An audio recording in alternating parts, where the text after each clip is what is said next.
and welcome to Storytime with Book Bears. My name is Megan, and today I'll be reading The Snail and the Whale, written by Julia Donaldson and illustrated by Alex Scheffler.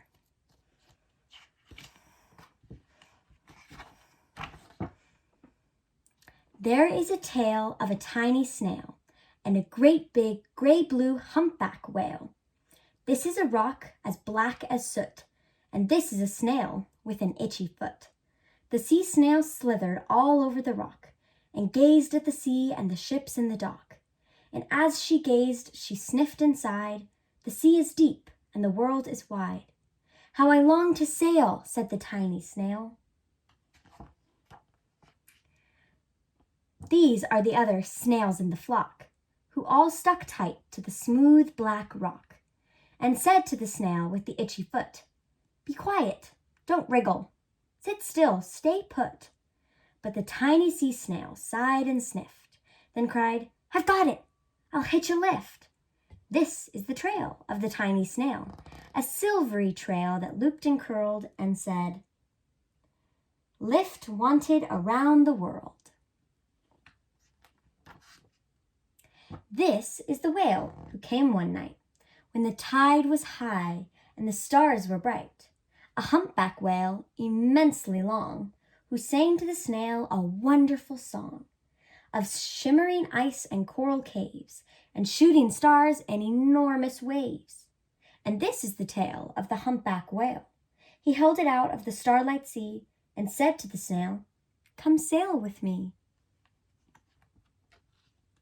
This is the sea, so wild and free, that carried the whale and the snail on his tail to towering icebergs and far-off lands, with fiery mountains and golden sands. These are the waves that arched and crashed, that foamed and frolicked and sprayed and splashed the tiny snail on the tail of the whale. These are the caves beneath the waves, where stripy fish with feathery fins and sharks with hideous, toothy grins swam round the whale and the snail on his tail.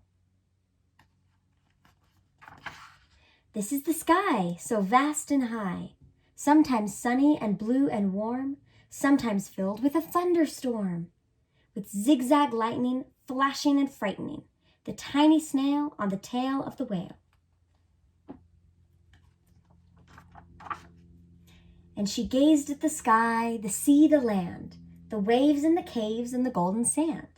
She gazed and gazed, amazed by it all, and she said to the whale, "I feel so small."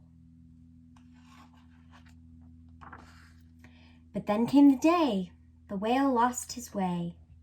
These are the speedboats running a race, zigging and zooming all over the place, upsetting the whale with their ear-splitting roar, making him swim too close to the shore. This is the tide slipping away. And this is the whale lying beached in a bay. "Quick, off the sand, back to sea," cried the snail. "I can't move on land, I'm too big," moaned the whale. The snail felt helpless and terribly small. Then, "I've got it," she cried, and started to crawl. "I must not fail," said the tiny snail. This is the bell on the school in the bay, ringing the children in from their play. This is the teacher holding her chalk, telling the class, "Sit straight, don't talk." This is the board as black as soot, and this is the snail with the itchy foot. "A snail, a snail!" The teacher turns pale. "Look," says the children, "it's leaving a trail." This is the trail of the tiny snail, a silvery trail saying, "Save the whale." These are the children running from school, fetching the firemen, digging a pool, squirting and spraying to keep the whale cool.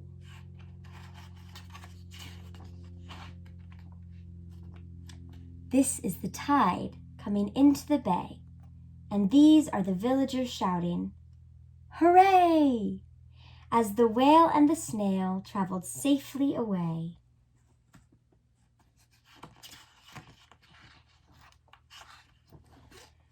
Back to the dock and the flock on the rock, who said, "How time's flown," and "Haven't you grown?"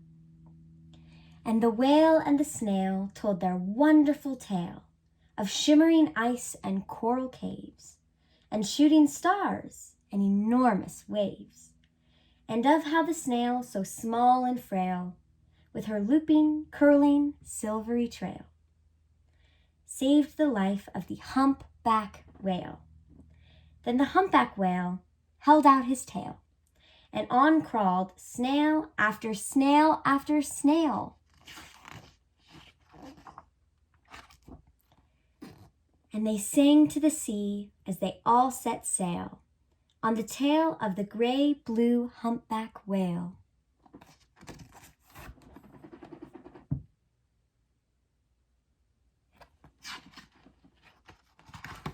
The end. Thank you so much for listening, and I hope you enjoyed. Bye.